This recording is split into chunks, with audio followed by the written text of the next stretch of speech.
are coming this week. We will all be gathered as family for Thanksgiving, and what a better time to be talking about family history and medical history.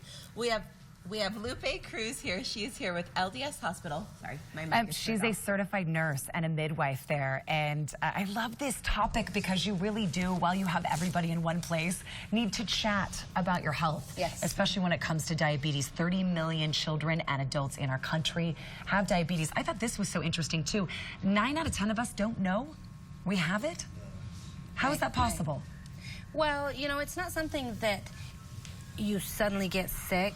The type 2 diabetes, the kind that I'm talking about, it's progressive. And you start getting a little sicker and you don't really know it. So, you know, unless you get your blood sugar checked or you start feeling ill, you know, then you go in and you get checked, and there's some blood work that can be done to check what your blood sugar's been for a period of time. That's the hemoglobin A1C that they check on that. And when you get that number, they can tell you, you know, is it a little too high? Is it way too high? If it's a little too high, they sometimes say pre-diabetes. And that's where there are numbers, parameters that we go by.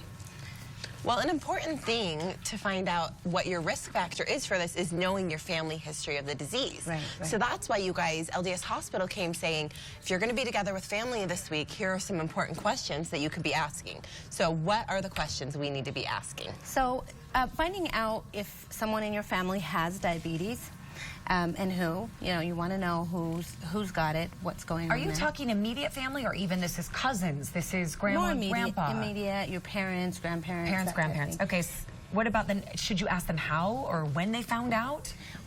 Not necessarily. You want to look at more their lifestyle. So, like, did they, and yes, when they found out, is it when they're older? Because the type 1 and type 2, they're two different types. So you're looking more at type 2. You want to find out who has it.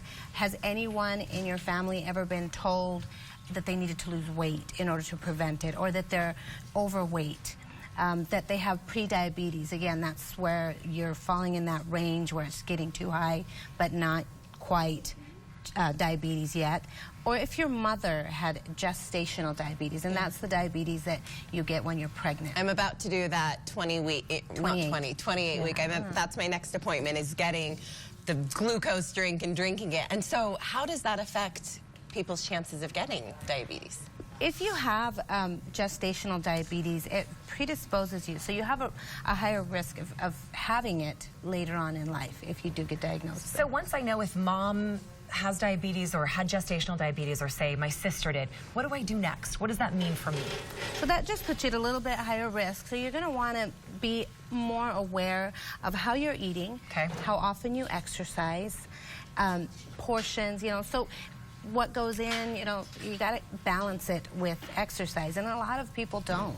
Was Jessie's dance enough for the week, or does she need to do that again today? 3 times a week. Okay, not on video ever again. Not on video ever again. Oh, well, thank you so much, Lupe, for being here. All the information you need is at LDS Hospital. Be sure to check out their website at ldshospital.com. You can .org. You can also call them for more information.